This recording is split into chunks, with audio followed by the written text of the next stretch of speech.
All right, here's a fixture I'm going to make to do a part on the Mazak. I really can't talk about the part itself and even show you the finished part or anything like that, or the machine work on it, because of some kind of agreements and everything about doing that. But I did ask permission, and it was felt like I could show making the fixturing to do it. So this is the fixture that I'm going to build to go on the Mazak. There's also some fixturing that goes on the Mitsubishi horizontal mill that I have, that I need to prepare the material before it goes on to this fixture. I may be able to show a little bit about preparation of that material. I don't know yet, but anyway, I thought it would be interesting enough to show the machining of these parts for this fixture, because they're all relatively simple machining jobs, and it would show ways to do it, and I think that might be of value. So we're going to go through this, and the first part I'm going to work on in this video is this, what I call the stiffener edge of the fixture, because we got this big hole cut through the fixture, and I want to chuck onto it here in the chuck, and then the center is going to go in this center hole on this end to be able to rotate it in the C-axis to do milling. This is actually a milling job. There's not going to be any turning on it except to make these fixture parts, I guess you might say. So we're going to start with this stiffener part, and this will be the first side of it, and then the second side to put these holes in, the counterbores in here. These are coming out of A36 flame cut steel blanks, and so this is all going to be machined around, this edge and this slot or keyway, if you will, in it. But this top surface I'm going to leave as flame cut, and these chamfers are going to be cut later after it's attached to here, and we have this in the Mazak. I can mill those to the finished size, or I could even just leave them alone. It doesn't really matter for the purpose of what this part does. So we're going to go through and make all these parts in a series of videos of the fixture, at least, because I think it might be of value to show general machining operations and how I go about doing it. And I clamped this bar on this pallet face here on the tombstone, and I milled along here to make it parallel to the x-axis and square. And I've got these little, these little toe clamps, I guess you call them, here that I can mount into T-slots. And what we're going to do is we're going to take these parts right here on a pallet. These are some flame cut pieces, I think they're 1.5 inches thick by 4 inches, roughly 4 inches wide. It's not critical. We're going to make a couple of parts for this fixture on the horizontal mill here. So I got to send the pallet out, and I got to clamp this part in here kind of edgewise, and I want to skim the face or the edges of the part to get them straight and a good surface, and then I can lay it up vertically on here with the 3-inch cutter here. So let me index this thing out of here. I'm going to run the cursor over to that line in the program. The P8002 is the pallet change thing going out. Make sure we're the MDI here. There's cycle start, and that should start the pallet change.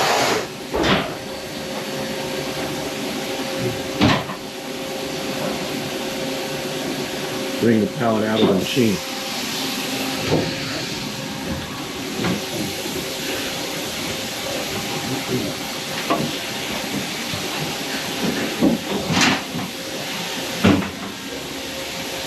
Gotta wait for that to move over. And I can loft the pallet and rotate it around.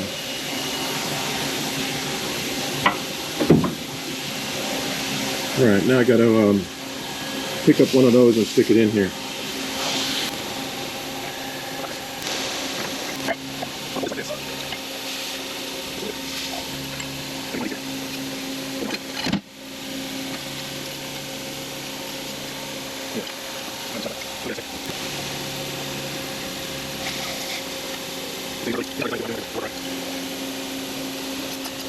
With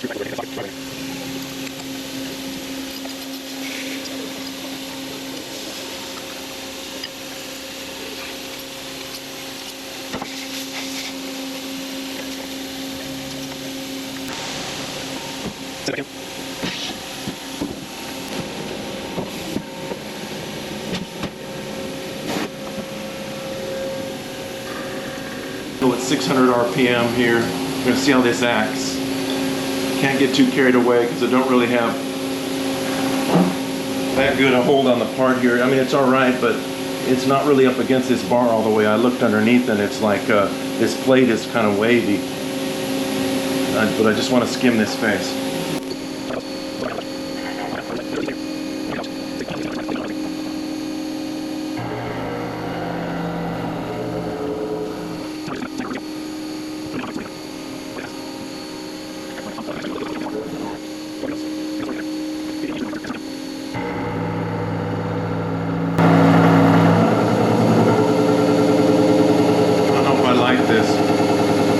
This bar to come out of the clamps into the cutter.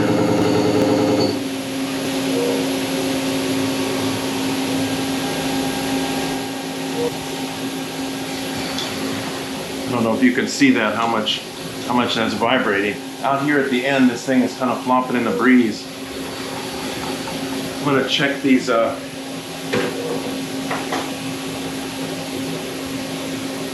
we'll make sure these clamps are tight, good and tight.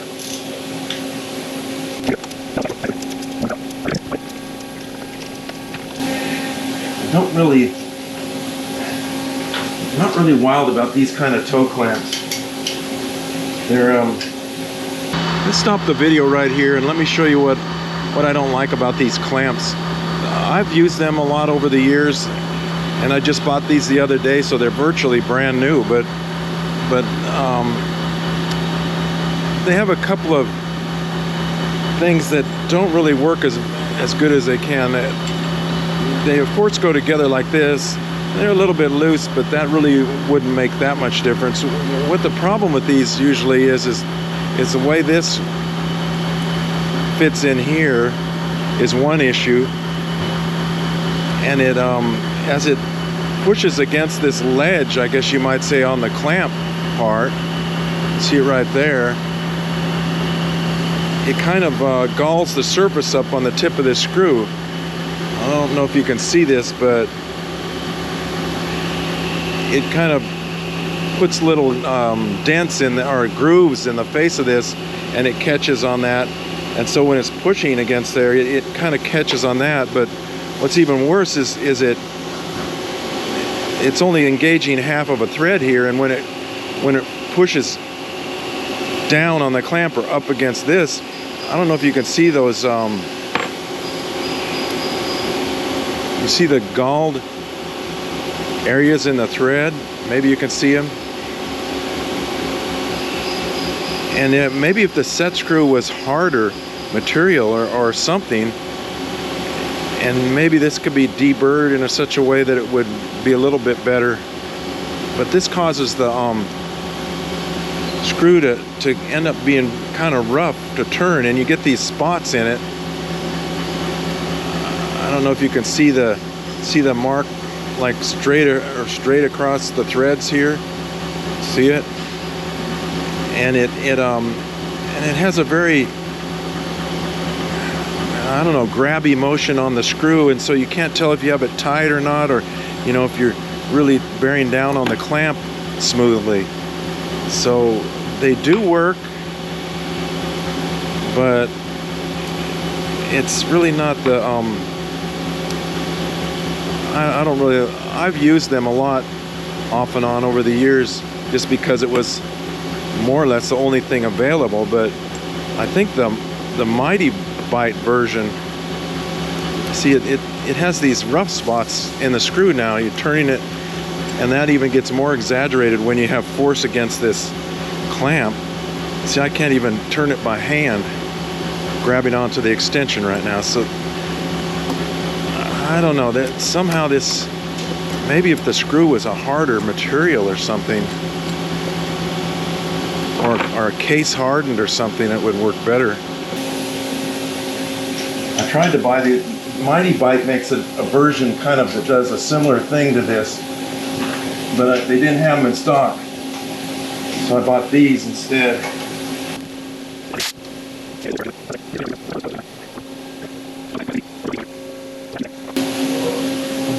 Notice I have this cutter up above center here just so it's overlapping the bottom just a little bit. I'm trying to put the force downward for the most part here. I don't want it pulling up into those clamps because that can pull it out of here. But if it's pushing down, it's going to be levering against this bar and forcing it into those clamps.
It's a cutter that just came from the tool supply.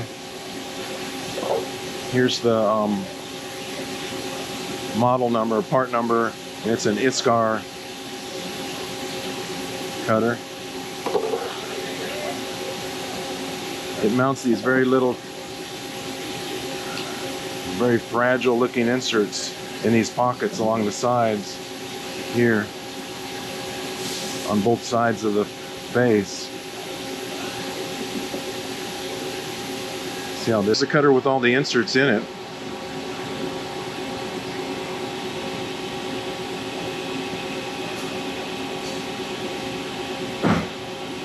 It's easier to use a screwdriver to put them in, but like I said, if you have this choked up in a holder pretty close, there's no way you can get in here to change these inserts. You almost have to take the tool out and then put it back and reset the length of it and everything. It's kind of an inconvenience.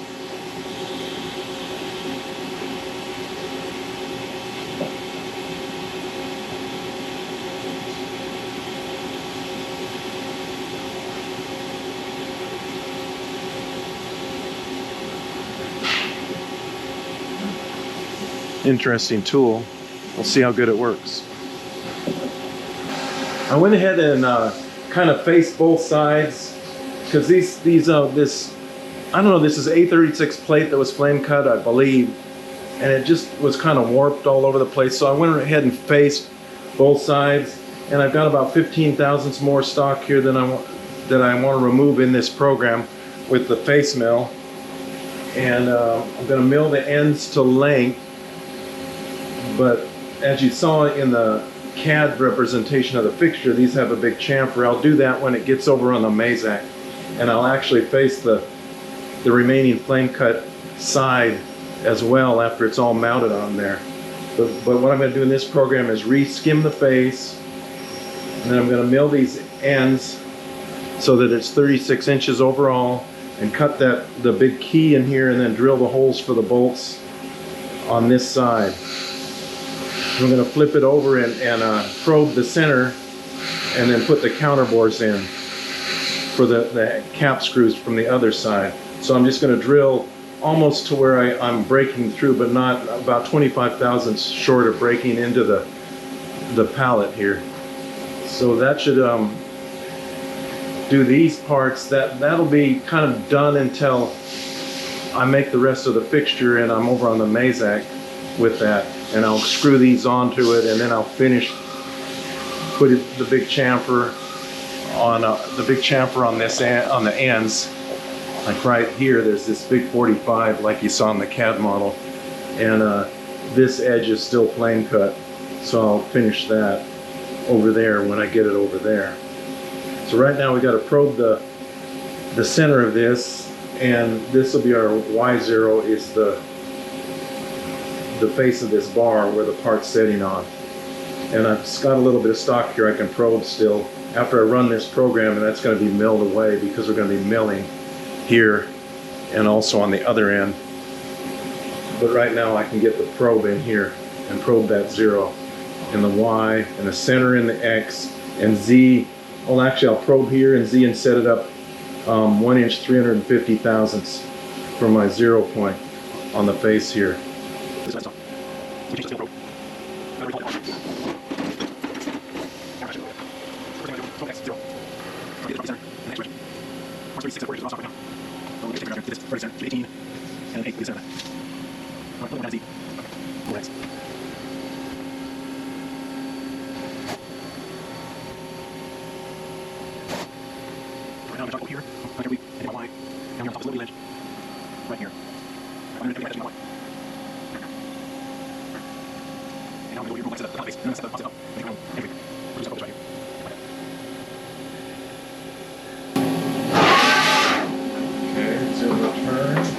We're going to change the tool out of the spindle because this thing will run constantly. It runs the battery down.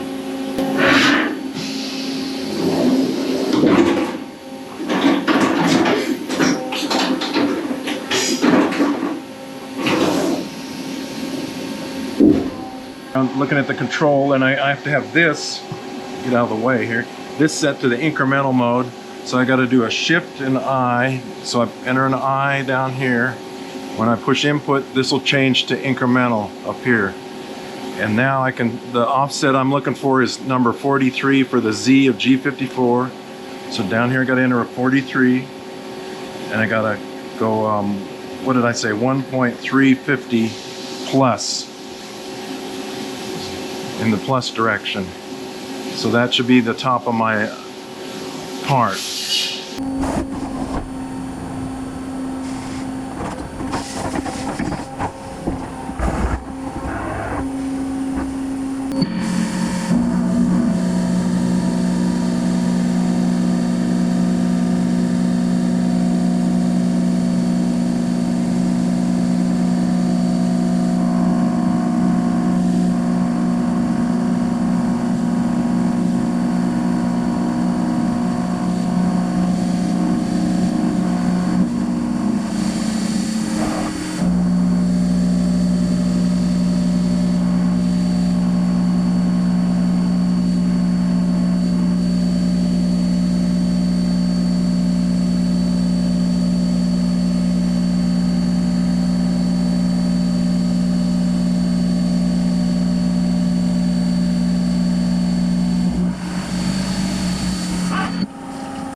turn the part around and put the key face up against the pallet, tombstone face here, and I'm just lining up the ends with what was already milled off this bar when I milled the length, and that'll be good enough for the purpose of centering the part. I'm not going to probe both of them anymore because the counter bores have quite a bit of clearance on the socketed cap screws that are going to go in there, so it really isn't necessary.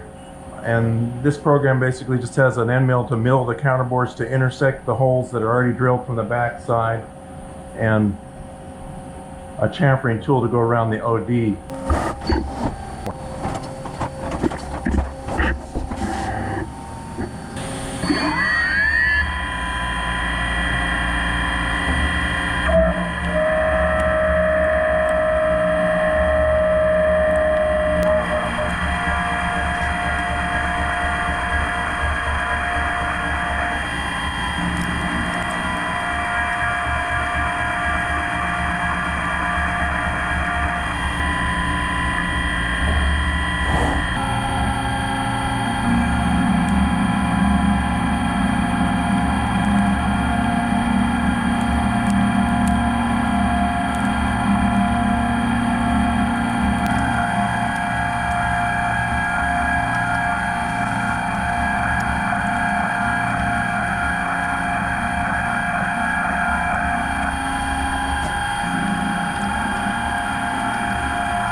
These pieces are done up to this point.